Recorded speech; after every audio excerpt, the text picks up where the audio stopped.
تعالى خد لك.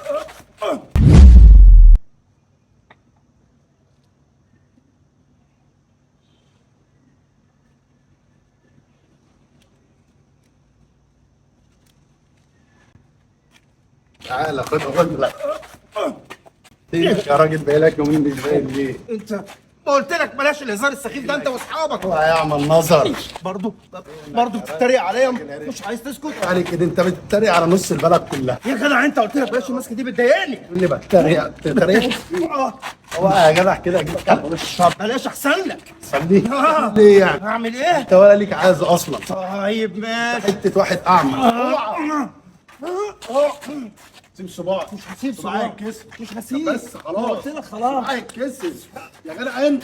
يا جدع انت تعالى بقى بس معايا. يا جدع تعالى معايا. طب صباعك كسر. تعالى اركع اركع يا اركع. صباعك كسر.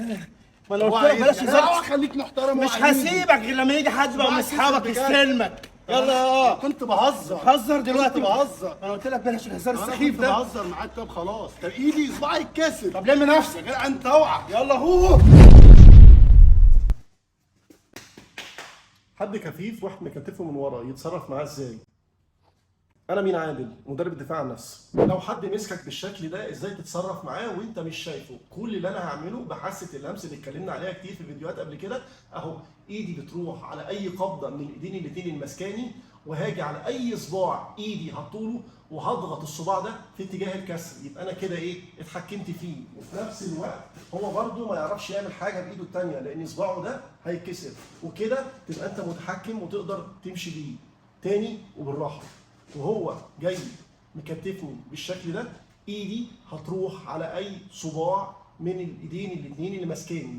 تمام؟ ضغطت على الصباع ده لبره بالشكل ده، كده تبقى انت متحكم فيه.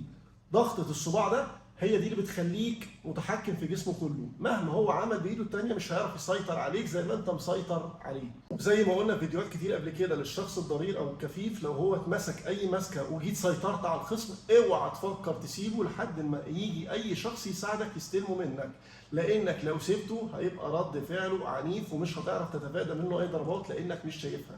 حتى لو انت في مكان مظلم او عندك مشكله في الرؤيه، مجرد ما انت مسكت كده اهو عملت نفس الحركه او بحاسه اللمس دخلت على الصباع تنيته بالشكل ده وكده اتحكمت فيه. الموضوع سهل وبسيط بس محتاج ممارسه مش اكتر من كده.